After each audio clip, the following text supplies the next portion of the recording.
Hi అండి. పవన్ కళ్యాణ్ భార్య అన్నా కొణిదెలు ఉన్నారు కదా! ఆమెకైతే బ్రహ్మరథం పడుతున్నారండి తెలుగు రాష్ట్రాల్లో అయితే. ఎందుకంటే ఆమె చేసిన త్యాగం అండి. మెయిన్ చెప్పాల్సింది త్యాగం కన్నా కూడా ఆమె పవన్ కళ్యాణ్ పెళ్లి చేసుకున్నప్పుడు కూడా చాలా హుందాగా ప్రవర్తిస్తుంది. చీర కట్టుకోవడం కావచ్చు, లేకుంటే వాళ్ళ ఫ్యామిలీతోటి మెలిగిన తీరు కావచ్చు. ఇప్పటి వరకు వాళ్ళకున్న గొడవలు ఎలాంటివి కూడా రాలేదు కూడా ఇప్పటి వరకు. ఎందుకంటే అంతకుముందు పెళ్లి చేసుకున్న వాళ్ళు విడాకులు తీసుకొని వెళ్ళిపోయారు సరిపోయి. కానీ ఈ తర్వాత నుంచి ఆనా వచ్చిన కాడి నుంచి కూడా పవన్ కళ్యాణ్ చాలా రిలాక్స్‌గా ఉన్నాడు. అతని పని తాను చేయడానికి ఫ్రీడమ్ ఇచ్చింది ఆమె అయితే. ఎలాంటి ఫోర్స్ చేయట్లేదు.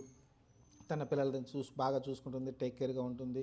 సరే ఇప్పుడైతే సడెన్‌గా మనం చూసాం కదా! ఎందుకంటే సెలబ్రిటీస్ గానీ, లేకుంటే మీరు పెద్ద పెద్ద అందుకని కొంచెం ఉన్నత స్థాయిలో ఉన్న వాళ్ళు ఎవరు కూడా ఇలా హెయిర్ ఇవ్వడానికి ఎవరు ఒప్పుకోరు.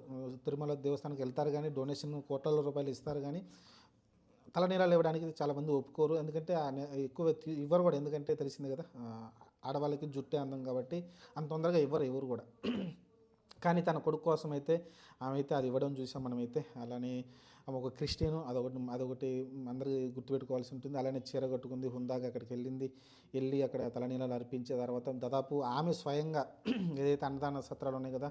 అక్కడికెళ్ళి ఆమె అయితే అన్నప్రసాదాలు ఏదైతే ఉన్నాయో అక్కడికెళ్ళి ఆమె స్వయంగా వడ్డించారు. దాదాపు 17 లక్షల పాటు అయితే ఆమె అయితే డొనేషన్ కూడా ఇవ్వడం చూసాం. ఆ అన్నప్రసాదానికైతే తన కొడుకు కోసం బాగు జరగాలని అయితే. ఓవరాల్‌గా అయితే ఏదైతే సనాతన ధర్మం గురించి పవన్ కళ్యాణ్ ఒక పక్కన పోరాడుతున్నాడు. ఏమైతే తన కొడుకు కోసం అయితే అదే హిందూ మతాన్ని సంబంధించి అక్కడ తిరుమలకి వచ్చి చేసుకోవడం. సరే ఆమె ఇష్టం ఆమెది. నేను ప్రతి క్రిస్టియన్ ఇలా చేయమని నేనైతే చెప్పను కానీ చెప్తున్నా. అలా హుందాగా ఉండి ఏ మతాన్ని ద్వేషించకుండా మన మతాన్ని మనం ముందు తీసుకెళ్తుంటే అంతే జరుగుతుంది తప్ప అది ఆమె ఇష్టం. ఆమె చేసుకుంది, ఆమె నమ్మింది, చేసింది అయిపోయింది. దాని వరకు అంతవరకు క్లోజ్ చేయాలి. కొంతమంది క్రిస్టియన్ దీని గురించి అతిగా వాగుతున్నారు. దాన్ని పక్కన పెట్టేస్తే మిగతా వాళ్ళైతే చాలా గట్టిగా దీని గురించి అయితే స్పందిస్తున్నారు. ఆమె చేసిన పనికైతే చాలామంది పొగడ్తలతోటి అయితే సోషల్ మీడియా మొత్తం కూడా ఈమె గురించి ఎక్కువ నడుస్తూ ఉంది. ఆనా కొణిదెల గురించి అయితే నేను కూడా చెప్పాను కదా! నేను కూడా వీడియో పోస్ట్ పెట్టాను. చాలా హ్యాట్స్ ఆఫ్ అని చెప్పాను.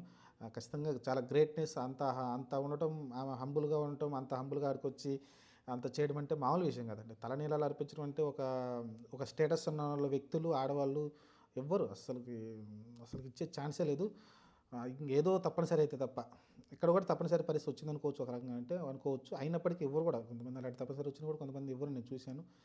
చూద్దాం మరి ప్రస్తుతానికి ఏం జరుగుతుందో. ప్రస్తుతానికైతే ఆమె అయితే తెలుగు ఎవరైతే ఉన్నారో వాళ్ళందరూ కూడా ఆమెకైతే బ్రహ్మరథం పడుతున్నారు. హ్యాట్స్ ఆఫ్ చెప్తున్నారు ఆనా కొణిదెల గారికి.